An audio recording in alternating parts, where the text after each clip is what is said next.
என்னங்க SUITE இந்த வார்த்தைக்கு என்ன கரெக்டான ப்ரொனன்சியேஷன், என்ன அர்த்தம் அப்படின்னு கேட்டிருக்காங்க.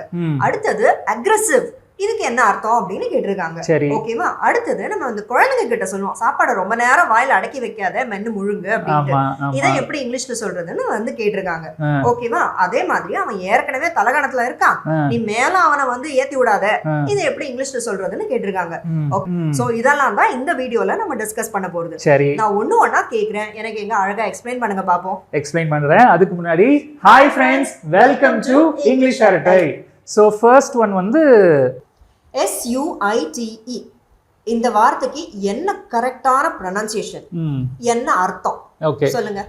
SWEET இதுக்கு என்ன ப்ரொனன்சியேஷன்? ஸ்வீட். இதே ப்ரொனன்சியேஷன் தான் SUITE க்கும். SUIT அதுக்கு வந்து சூட். சரியா? SUITE sweet, SWEET sweet. Very good. Suit அப்படின்னு சொல்லும்போது போட்டுக்கிற சூட்டு, அதாவது ஆடை, அது ஒரு மீனிங் இருக்கு. இன்னொரு மீனிங் வந்து லீகல் கேஸ், லா சூட் அப்படின்னு சொல்லுவாங்க, அந்த மாதிரி ஒரு மீனிங் இருக்கு. ஸோ அது எந்த மீனிங்ல வந்தாலும் SUITக்கு சூட் தான். SUITக்கு வந்து ஸ்வீட். ஸ்வீட் இதனுடைய மீனிங், இதனுடைய primary meaning set of connected rooms. ஹோட்டல்லாம் வந்து போகும்போது ஸ்வீட் ரூம் புக் பண்ணோம், சூட் ரூம் புக் பண்ணோம் அப்படின்னு சொல்லுவாங்க. அது ஆக்சுவலி சூட் ரூம் இல்ல, ஸ்வீட். அது ஸ்வீட்னு சொன்னாலே போதும், ரூம்னு ஆட் பண்ணணும்னு அவசியம் கிடையாது. Very good, very good, correct. சரியா? அடுத்த டவுட் நம்ம சப்ஸ்கிரைபர் கேட்டது என்னன்னா, அக்ரெசிவ் இதுக்கு என்ன அர்த்தம் அப்படின்னு கேட்டிருக்காங்க. அக்ரெசிவ்க்கு ரெண்டு மீனிங் இருக்கு. என்னென்ன? ஃபர்ஸ்ட் மீனிங் ஒரு பகை உணர்வோடு நடந்துக்கிறது. அதாவது எப்பவுமே ஒரு கோபமாவே இருப்பாங்க, ஒரு பகை உணர்ச்சியோட இருப்பாங்க, அவங்க கிட்ட போனாலே எரிஞ்சு எரிஞ்சு விழுவாங்க. இதுதான் வந்து அக்ரெசிவ். Negative meaning. அக்ரெசிவ்க்கு ஒரு பாசிட்டிவ் மீனிங் இருக்கு. அதாவது எப்படியாவது ஒரு விஷயத்த வந்து செஞ்சு முடிச்சிடணும், எப்படியாவது இதுல நம்ம வந்து வெற்றி கண்டுடணும் அப்படின்ற ஒரு மன உறுதியோட அதுக்கு உண்டான வழிமுறைகளை வந்து தேடி செய்யறாங்க இல்லையா, அதுவும் அக்ரெசிவ் தான். இப்போ ஃபார் எக்ஸாம்பிள் ஃபர்ஸ்ட் மீனிங்ல நான் சொல்றேன், if someone calls him fatty he gets aggressive. அதாவது fatty அப்படின்றது குண்டா இருக்கிறவங்கள ஒரு டிஸ்கிரைப் பண்ற ஒரு வேர்டு. ஆனா அது நெகட்டிவ் வேர்டு, டிஸ்அப்ரூவிங், அதை யூஸ் பண்ணக்கூடாது. ஸோ அந்த மாதிரி யாராவது அவனை கூப்பிட்டாங்கன்னா உடனே வந்து ஆக்ரோஷம் ஆயிடுவான், சண்டை போடுறதுக்கு ரெடி ஆயிடுவான், கோபம் ஆயிடுவான். இதுதான் வந்து அதனுடைய ஃபர்ஸ்ட் மீனிங். செகண்ட் மீனிங்ல சொல்லணும்னா aggressive marketing tactics. Very good, very good. ஓகேவா? அதாவது மார்க்கெட் பண்றாங்க, அந்த ப்ராடக்ட் வந்து விற்கணும் அப்படின்னு சொல்லிட்டு அது ரொம்ப அக்ரெசிவா இருக்கு, எப்படியாவது முடிச்சாகணும் அப்படின்ற அந்த ஒரு உறுதி வந்து அதுல தெரியுது. கரெக்ட். டாக்டிக்ஸ் அப்படின்னா தந்திரங்கள். இதுதான். Very good, very good. சரியா? இப்போ இதுல இன்னொரு பாயிண்ட் நான் வந்து I would like to add. Please. Aggressive அப்படின்னு நம்ம இதை பத்தி டிஸ்கஸ் பண்றதுனால இன்னும் இதுக்கு தொடர்புடைய ரெண்டு வார்த்தைகளை பத்தி நான் இன்ட்ரோடியூஸ் பண்ண விரும்புறேன். என்னென்ன வார்த்தைகள்? ஒன்னு வந்து அசர்ட்டிவ். ஓகே. ரெண்டாவது வந்து சப்மிசிவ். ஓகே. ஓகேவா? சப்மிசிவ் அப்படின்னா சாஷ்டாங்கமா அப்படியே காலில் விழுந்துடுறது, சரண்டர் ஆயிருது. ஐயா என்ன மன்னிச்சிருங்க ஐயா அப்படின்னு வம்புக்கே போக மாட்டாங்க, எது சொன்னாலும் எஸ் எஸ்ன்றுவாங்க. ஆனா அசர்ட்டிவ் அப்படின்றது என்னன்னா அக்ரெசிவ் நேச்சரும் கொஞ்சம் இருக்கும், சப்மிசிவ் நேச்சரும் கொஞ்சம் இருக்கும், ரெண்டும் சேர்ந்தது தான் அசர்ட்டிவ். இப்போ யூஸ்வலா வந்து ஆஃபீஸ்ல வேலை செய்யும் போது ஹெச்ஆர் ப்ரொஃபஷனல்ஸு இல்லை வந்து டீம் லீடர்ஸ் இவங்க எல்லாருமே சொல்கிற ஒரு அட்வைஸ் என்னன்னா, be assertive. If you want to get the promotion you have to be assertive. உங்களுக்கு ப்ரமோஷன் வேணும்னா நீங்கள் அசர்ட்டிவாக இருக்கணும். ஏன் அசர்ட்டிவாக இருக்கணும் அப்படின்னா, தப்புன்னா தப்புன்னு சொல்லணும், ஆனால் அதே சமயத்தில் மரியாதையாக சொல்லணும். மரியாதை இல்லாமல் தப்புன்றத கத்தி நம்ம வந்து சொன்னோம் அப்படின்னா அது அக்ரெசிவ் ஆகிடும். தப்புன்றத சொல்லாமலே விட்டுட்டு பயந்துக்கிட்டு நடுங்கிட்டு இருந்தோம்னா அது வந்து சப்மிசிவ் நேச்சரில் போயிடும். அப்படியே இருக்கக்கூடாது, இப்படியே இருக்கக்கூடாது. இதுக்கு அந்த அசர்ட்டிவ் நேச்சருக்கு பெஸ்ட் எக்ஸாம்பிள் வந்து நம்ம விடுதலை படத்தில் வர்ற சூரியனுடைய கேரக்டர். அவங்க கேட்பாங்க, என்னடா என் மேலே கோவம் வருதா? ஆமாங்கய்யா கோவம் வருது. என்ன அடிச்சிருவியா? ஆமாங்கய்யா அடிச்சிருவாங்கய்யா அப்படின்னு மனசுல இருக்கிறது தில்லா சொல்லுவாரு. ஆனா வந்து பெரிய ஒரு மரியாதையோட சொல்லுவாரு. ஓகேவா?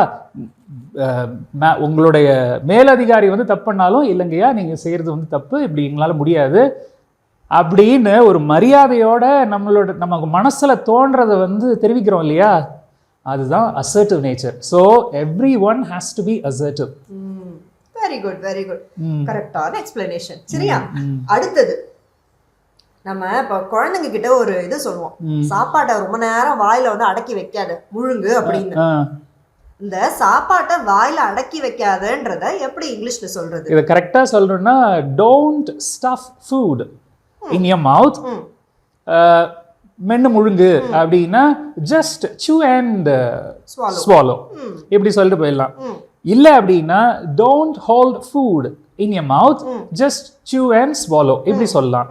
இல்ல அப்படின்னா சிம்பிளா சொல்லணும்னா don't keep food in your mouth, just chew and swallow இப்படி சொல்லிட்டு போயிடலாம். ஓகே, இப்போ டோன்ட் பாக்கெட் யூர் ஃபுட் அப்படின்னு சொல்லிட்டு இப்போ சமீபத்துல ஒரு 2-3 இடத்துல கேட்டிருக்கேன் நான். இல்ல இல்ல இல்ல இல்ல இந்த பாக்கெட்டிங் ஃபுட் அப்படின்றதெல்லாம் இப்ப இருக்கிற ஒரு பஸ்வேர்டு, அதெல்லாம் வந்து நான் ஸ்டாண்டர்ட் எக்ஸ்பிரஷன்ஸ். இன்னொன்னு எல்லாரும் வந்து இதெல்லாம் யூஸ் பண்றது கிடையாது. நேட்டிவ் ஸ்பீக்கர்ஸுமே எல்லாருமே இந்த டேர்ம்ஸ், இந்த பாக்கெட்டிங் ஃபுட் அப்படின்றத யூஸ் பண்றது இல்லை. இது பெரும்பாலும் எங்க யூஸ் பண்ணப்படுது அப்படின்னா டென்டல் ப்ராக்டிசஸில், இல்லை வந்து ஃபாஸ்டரிங் சில்ட்ரன், இல்லை வந்து இப்போ அதாவது குழந்தைங்களோட தொடர்புடைய எந்த வேலையாக இருந்தாலும், உதாரணத்துக்கு டே கேர், இந்த மாதிரியான இடங்கள்ல தான் இந்த வந்து டோன்ட் பாக்கெட் ஃபுட் அப்படின்னு சொல்லிட்டு இந்த டேர்ம்ஸ் வந்து யூஸ் பண்ணுறாங்க. இது நான் ஸ்டாண்டர்ட் எக்ஸ்பிரஷன்ஸ். இந்த டேர்ம் இந்த சென்ஸ்ல பாக்கெட் அப்படின்ற இந்த வேர்டை இப்போ நீங்க சொன்ன அர்த்தத்துல எந்த டிக்ஷனரிலையும் பார்க்க முடியாது. டிக்ஷனரியில ஒரு வேர்டு இல்லைன்னாலே இட் மீன்ஸ் தட் அது நான் ஸ்டாண்டர்ட். இப்போ டிக்ஷனரியில எப்படி வந்து ஒரு வேர்டு ஆட் ஆகும் அப்படின்னா அக்ராஸ் த குளோப் எல்லா நாட்டு மக்களுக்கும் அந்த வார்த்தையை சொன்னா தெரிஞ்சிருக்கணும், அப்பதான் அது வந்து டிக்ஷனரியில ஆட் ஆகும். ஓகேவா? இதுதான். Very good, very good. அடுத்தது, அவன் ஏற்கனவே தலகணத்துல இருக்கான், நீ எதையாவது பேசி அவனை ஏத்தி விடாத. ஓகே, இதுல வந்து 2 அர்த்தத்துல நம்ம எடுத்துக்கலாம். எப்படி? அவங்க ஏற்கனவே தலகணத்துல இருக்கான். இந்த தலகணம் அப்படின்னு சொல்லும்போது ஹாட்டி அப்படின்னு நம்ம ஒரு டேர்ம் யூஸ் பண்ணலாம், HAUGHTY, இல்லைன்னா அரகண்ட். சரி, ஓகேவா? அவன் ஏற்கனவே தலகணத்துல இருக்கான் அப்படின்ற அந்த sentence he is already haughty இல்ல he is already arrogant. அவனை ஏத்தி விடாத அப்படின்னு நம்ம சொல்லும்போது இதை 2 அர்த்தத்துல நம்ம எடுத்துக்க முடியும். ஒண்ணு, அவன் ஏற்கனவே தலகணத்துல இருக்கான், நீ அவங்கள மேலும் கோவப்படுத்தாத. அவன் ஏற்கனவே தலகணத்துல இருக்கான், மேலும் நீ எதையாவது சொல்லி அவனுடைய தலகணத்தை ஏத்தி விடாத. ஓகேவா? இப்போ இந்த ஃபர்ஸ்ட் சென்ஸ்ல நான் சொல்றேன், he is already haughty, don't provoke him. Okay, சரி, ஓகேவா? இப்படி சொல்லலாம். ரெண்டாவது சென்ஸ்ல சொல்லணும் அப்படின்னா he is already arrogant, don't make him more arrogant by praising him. அவனை வந்து பிரைஸ் பண்ணி அவனோட நடவடிக்கைகள் இருக்கிற குறைபாடுகளை சொல்லாம அவன் நடந்துக்கிற விதம் வந்து சரின்னு சொல்லி மேலும் வந்து அவனுடைய அரகன்ஸை வந்து ஏற்றி விடாதீங்க, இப்படி வந்து சொல்லலாம். கரெக்டான எக்ஸாம்பிள்ஸ். வெரி குட்ங்க. ரொம்ப அழகா வந்து எக்ஸ்பிளைன் பண்ணி முடிச்சிட்டோம். ஹோப் நம்மளுடைய சப்ஸ்கிரைபர்ஸ்க்கு வந்து ரொம்ப தெளிவா புரிஞ்சிருக்கும்னு நம்புறேன். இதே மாதிரி வேற ஒரு சுவாரஸ்யமான டாபிக்ல நம்ம நண்பர்களை சந்திப்போம். அது வரைக்கும் பாய் ஃப்ரெண்ட்ஸ்.